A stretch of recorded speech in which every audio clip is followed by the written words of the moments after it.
Hello and welcome to Double Dragon 2, The Revenge. This is a 1988 game by Technos Japan Corp and the sequel to Double Dragon from the year before. This is on PlayStation 4. In the UK this is $5.99. I think in the US it's $7.99, but I may be wrong on that. And it's presented in usual aspect ratios, so it doesn't quite fill the whole screen. You've got a border to the left and right. You can adjust the screen so that it fills the screen, but it just tends to look more pixelated. And as you can see, you've got some display settings. So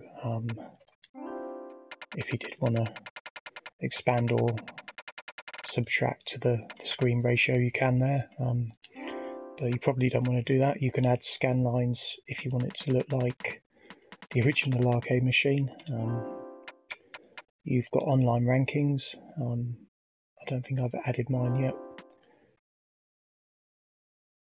Oh yep, there I am, 362. As I said, this is on PlayStation 4. I'm not sure if it's available on Xbox Live.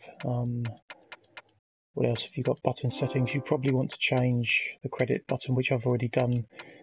When you first launch the game, it comes up as triangle, but you probably want to change that to R1, because otherwise you'll just keep adding credits when you're trying to perform certain moves. So it's always a good idea. So back out of that, and you can save your game halfway through. Got a manual there.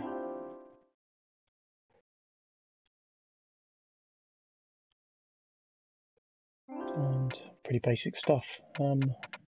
Game settings, I think you can change the difficulty.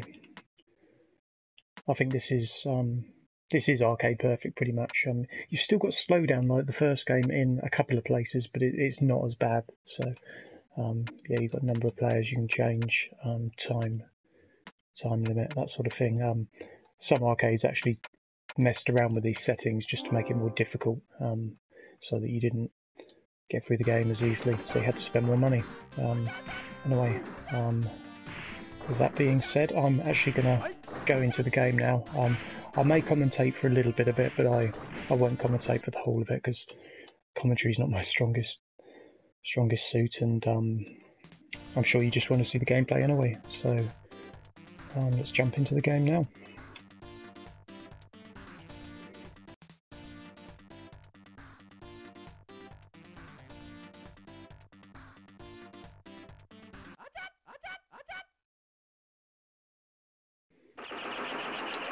So right at the start, it's a bit more violent than last time round with Maria getting killed.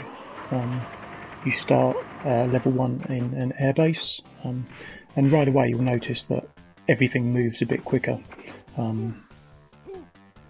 This is both good and bad, because your responses have got to be that much quicker. So if you're used to playing the first game, it takes a while to adjust. The other big difference over the first game is the way you punch and kick. Basically, you haven't actually got a kick button. You've got a back kick button and a punch button. And the different thing about this one is that whatever way you're facing, so if you're facing right and you press the right hand button, it does a punch. But if you're facing right and you press the left hand button, it does a back kick. Now if your controls are reversed and you're facing left, then you press the left hand button for a punch and the right hand button for a back kick. So it's kind of reversed, a bit like the old games like Target Renegade and Renegade that some of you may have played.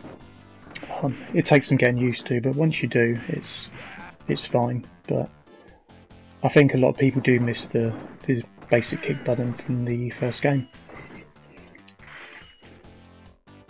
And this biker guy actually looks like one of the characters from Target Renegade, actually, one of the bikers that you have to fly kick off the motorbike. And Linda's a bit more aggressive on this one as well. She's got throwing knives, which don't actually look as good as in the first game, but just as they impact just as much damage, I'd say.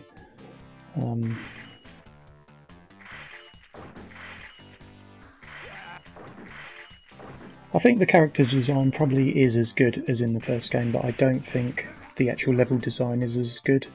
I think the second level is very lazy. It's just a retread of the first game with different colours basically, and a different end of level boss.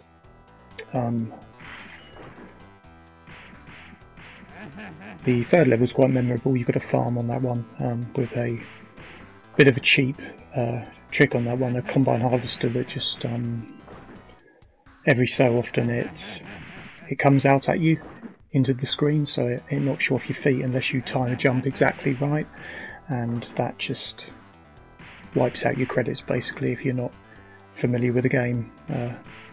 It's very unlikely you would complete this on 1 credit over the original game. There's too many cheap ways to die, I would say. And what I'm doing now is just seems the back kick is one of the things that works best without losing health on that boss, and that's repeated later on as well, which you will see. Looking back, it actually surprises me that there was only a year between the first and second game coming out. When I was playing the first game in the arcade, it did seem like there was a big gap between 1 and 2, but obviously it was a Japanese game, so it may have been that a lot of arcades didn't get it in '98. Really not sure on that. And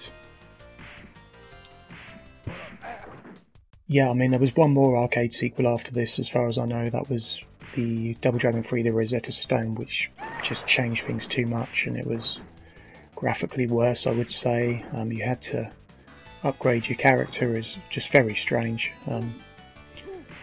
And there may have been a Versus game as well, but I'm not sure if that was exclusive to home consoles or if it made it to the arcade as well.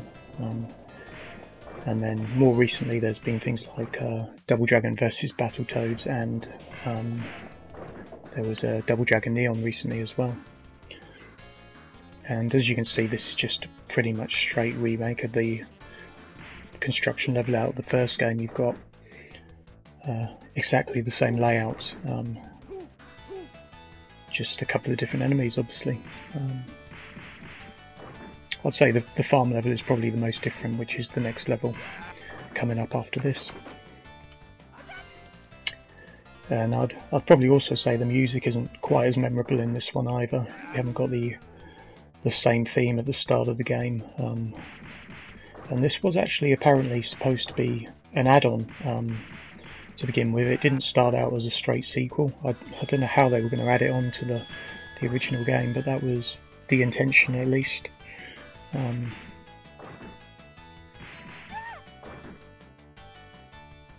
And I would say, I think the reason that a lot of people remember the Double Dragon games so well is just, well, it's a number of reasons. I think it was the first proper 16-bit scrolling beat 'em up that a lot of people remember. There may have been one or two before, but this is the one that really captured everyone's imagination. I think that's for a few reasons. First of all, you haven't just got 2 or 3 basic moves. I'd say you've got between 8 and 10 moves altogether, which is just adds a bit more variety. You've got varied enemies, and you've got a great soundtrack, and you've got weapons that something that's important for me is you've got weapons that don't disappear after just a couple of hits, which is something that's really always annoyed me about certain games, like I think some of the Streets of Rage, for example. And also the fact that you can knock people down holes, you can fall down holes. Not a lot of games had done that before this, but at the same time, at least in the first game, it was pretty fair. If you fell down a hole, it was your own fault, whereas in the second one, not so much. You were given less room to work in, especially in the later levels.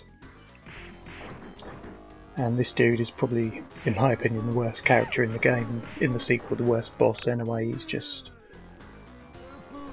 I don't know, that's all he does. Just a really strange attack pattern. And another frustrating thing about this game is the ending. Bit of a spoiler, but after you defeat Willy the boss in this one, you have to fight a ghost version of yourself, and that just goes on for bloody ages, as you'll see if you do watch this to the end. He does this cheat move where he'll disappear.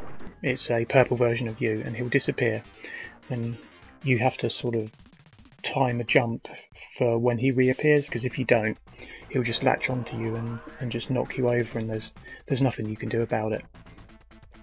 And it can take an age to kill him, and I can imagine if you were playing it in the arcade, you would spend a lot of money trying to defeat him. And to be honest, there's not a lot of point, seeing as you know, you've beaten the big boss and you don't have a girl to rescue in this one, so it's just kind of a really bizarre ending to the game, very somber, and just leaves a bad experience, I think. So it was a shame they had to tack that on the end. But obviously they wanted to get more money from the sequel. And I think I've run out of things to say, really, so I'm just going to let these last two levels play out, and I will be adding some more retro games to my channel, my YouTube channel soon. I'm definitely going to play through Double Dragon. Sorry, I've done that already.